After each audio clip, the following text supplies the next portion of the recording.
Hi there, Valerie Shodine here, and today I'm going to do some collaging on this black paper in this notebook. It's an 8x8 square by Archer and Olive, and I'm also using some pages. They have a grayscale notepad, and I really like these. You can tear them out, and they have dots on them, so I can write on them, and that's what I'm going to do, is use them as a base to build a collage from on top of this black paper. And then also I'm going to write with these grayscale acrylographs, also by Archer and Olive, so that it's an acrylic pen and they'll show up nicely on these dark pages. I always start with something meaningful like a prompt. It can be an emotion, an idea, a thought, a word. I often use just a word, and often I use quotes. So I'm going to take these two quotes by Martin Luther King Jr. and Anne Frank and put one on each of these pages. And then I have Ziploc bags full of words and letters, and I looked through and picked a few things.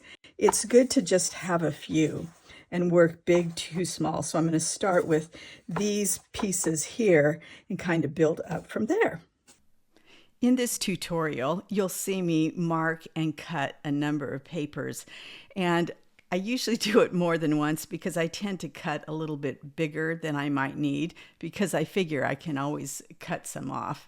And then with a corner punch, I'm using that quite a bit in this layout here. And so I'm making a square as a base to build on, as you can see, with the collage pieces I've picked. I'm putting down what I know I want to include. It's my one art rule: do what you're sure of first. I could just cut out my quote and put it on as a collage piece, but I want to write it on the base here and use a lighter marker or pen to do it in. And it's a little bit riskier because I'm really writing on my base. And to be honest, I wrote the quote 3 times to get the spacing to look right, because I'm thinking I will add something to the top and the bottom of the quote on the collage, but I don't know what that is yet. So I'm trying to keep it generic and pretty centered here. Now I'm using these pens. Now I really like these acrylograph pens because they are grayscale, and I also have the grayscale paper and then the black paper. So it gives me a lot of options as far as value, which is the lightness or the darkness of a color. And you see I forgot an S in darkness up there, but I am going to fix that.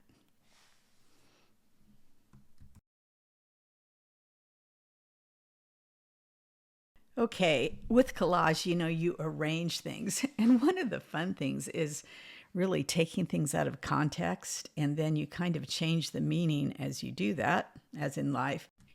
When I'm working with dry media like this, I use double-faced tape to run along the edges to put the big pieces of collage on. And then for the rest of the smaller pieces, I'm going to use a glue stick.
At this point, I'm trying to figure out how I want to lay things out on this page.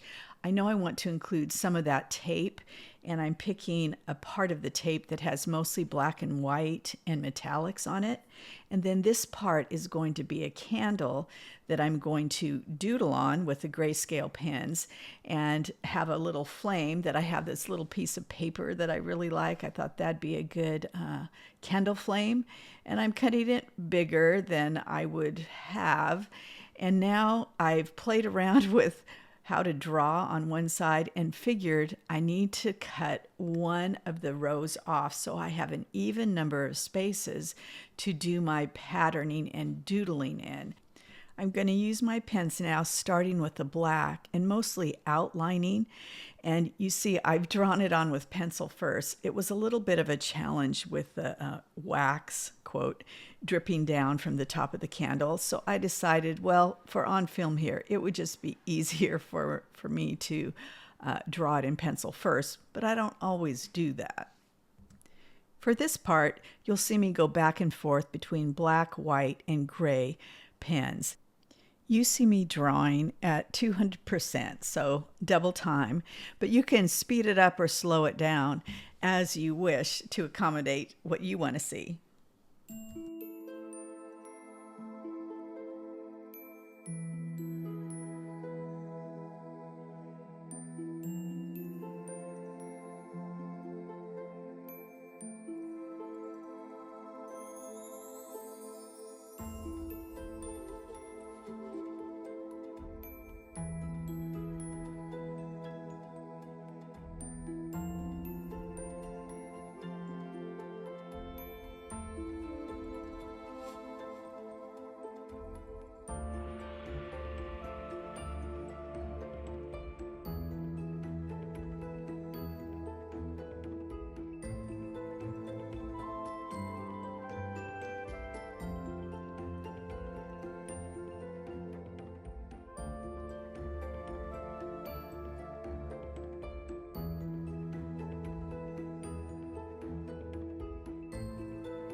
here shows a way you can draw a mandala on your grid paper. So I'm just marking around using my circle template and then these lines radiating out. And I will doodle in the same way that I did on the candle shape. I'll doodle that around the center here.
Thanks for watching. For more inspiration and tutorials, visit my blog and website at valerieshodine.com.